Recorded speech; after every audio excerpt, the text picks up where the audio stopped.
How's it going, guys? SpecialAzzy here, and today, before we get started with the video I'm going to be talking about, I want you guys to subscribe and like my videos, and I want you to spread the word about my channel so I'll be able to actually do this as some sort of job to entertain you guys and stuff like that. I'll appreciate that a lot. So I've been into video games for the longest time. I've always been playing it ever since I was 6. Of course, there has been many sorts of games that I played before. Like for example, there has been a lot of shooting games when I was, well, below the age of 10. But before that, I even got into some sort of shooting game. Before I started playing Call of Duty, of course, as a fanboy, the first ever game I ever played was on the Wii, and one of the games was Lego Star Wars: The Complete Saga. Now, this is one of the best games I've ever played until I was introduced to another game that I was really into at the time, and I still am if I ever get back into it, which is of course Call of Duty.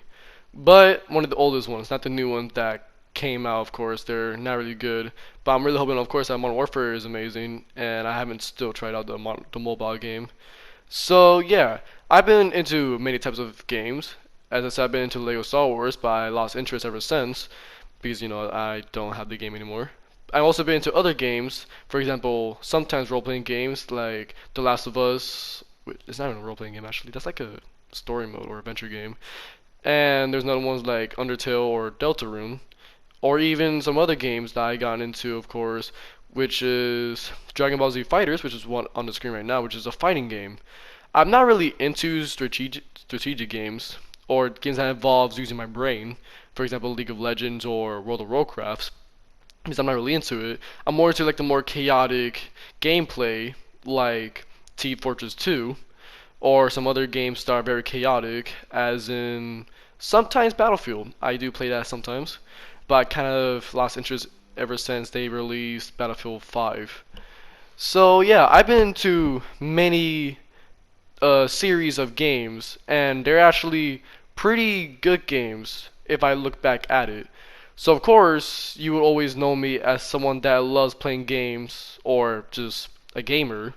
But most of the time, I don't really like going by that. It sounds really cringy, of course, and not something I would want to say out loud in the open because it sounds really bad. But that's, of course, what I am. So I've gone to many games, as I said, and they're mostly my hobbies, not something that I would, of course, put my life over anything else. Like if there was like something I have to do for my family, of course I'm gonna do that instead of doing video games. But even though some people do think that I'd rather choose video games than family, which is not true. That's pretty sad. So then you have some parents, of course, that or just the media in general that think that video games is terrible. I did say this before in my last video, which is video games don't cause violence.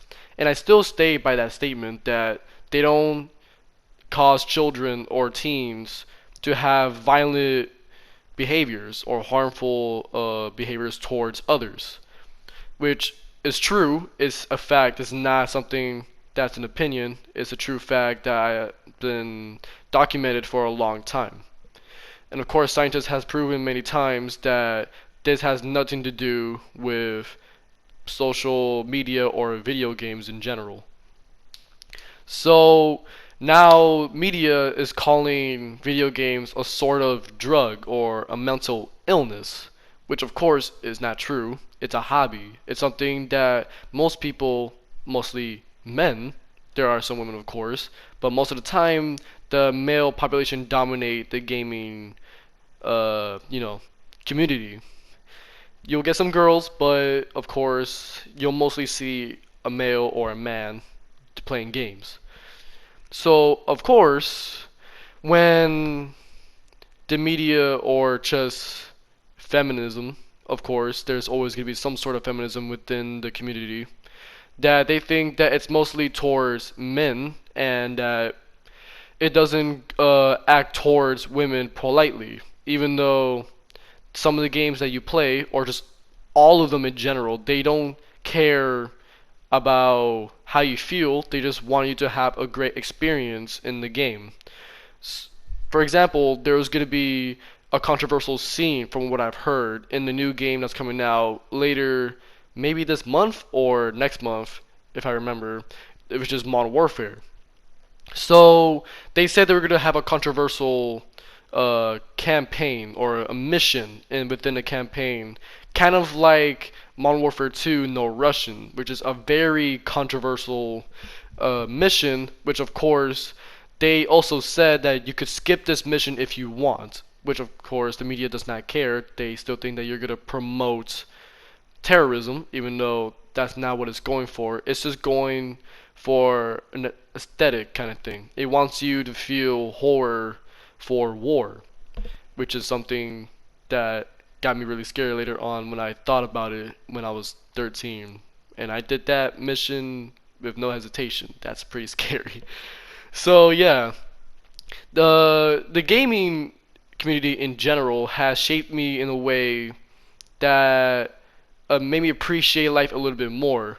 If I wasn't playing games, then I would probably be doing anything else that was probably really boring. It's like knitting or something. So, as a whole, I think video games is a very great thing to do, and I think everyone should be able to actually play it to either get into it as a hobby or to play with your children, friends, maybe even parents. You don't know, maybe they could be also a gamer.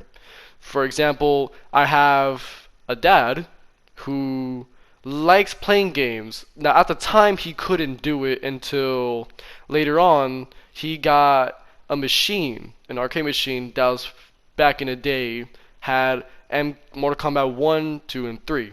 Of course, nowadays, Mortal Kombat is seen as a very violent game, which it is. It is a very gory game, and most of the time you'll go for fatalities to humiliate your enemy.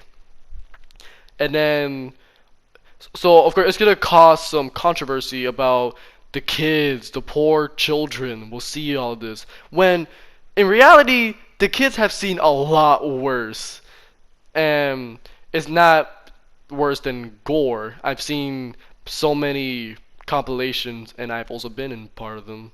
Not compilation, but like in some examples of compilations where I was one of the kids that apparently had sex with someone's mother, which is of course false. That's not true. I never did.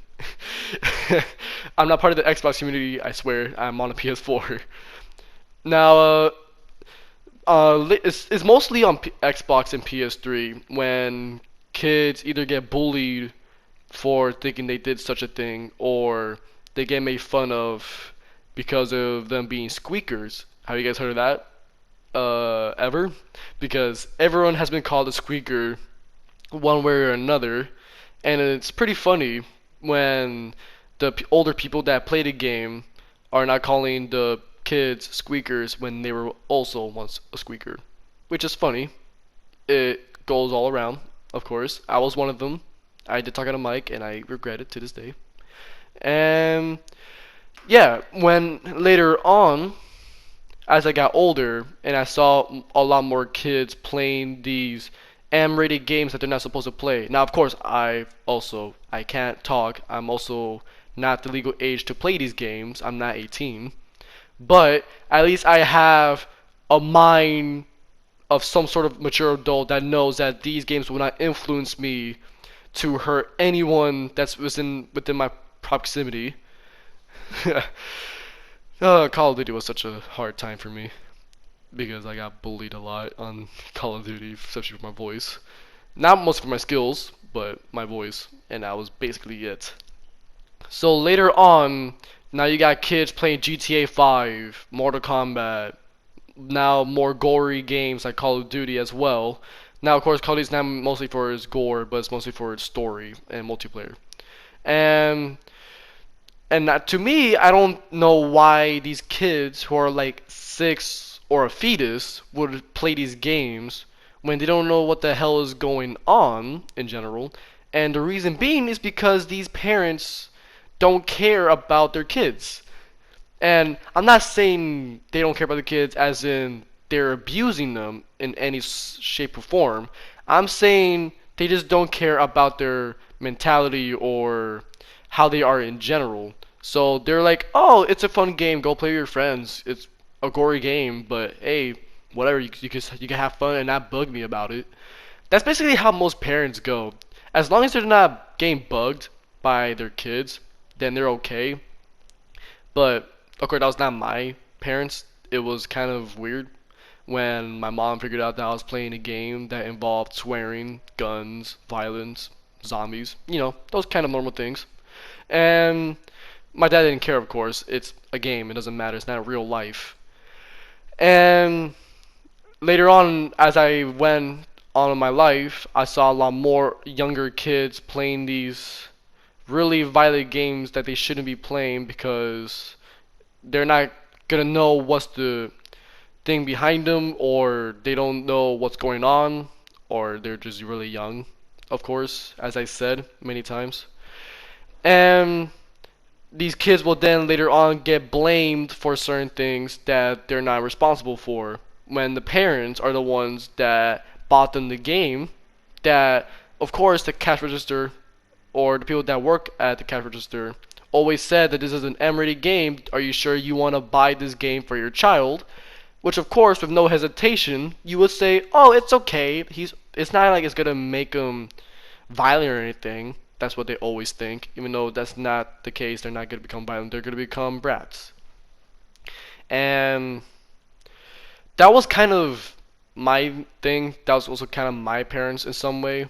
They were, of course, weirded out at the fact that I would buy another Call of Duty game or another game that involves gore. It was mostly Call of Duty, of course, at the time. They would question me about it.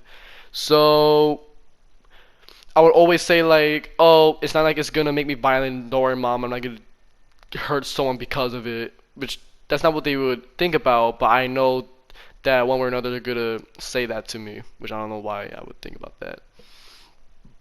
So to me, I think little kids, even though I was one of them, but of course time has changed, should be supervised on what they're doing and how they're playing the game. I'm not saying like if they're doing really good and they're getting really involved within the story, they're gonna turn out violent or whatever. I'm saying as in based on how they're playing, like and how they're talking to the people they're playing online can really influence them in some way to make them become total dickheads in the online world, or even hell modders, whatever, and they'll become terrible at the game, which modders are already terrible as it is. And there's nothing really much I just want to talk about. It's just that some of the media, of course, has been bugging me.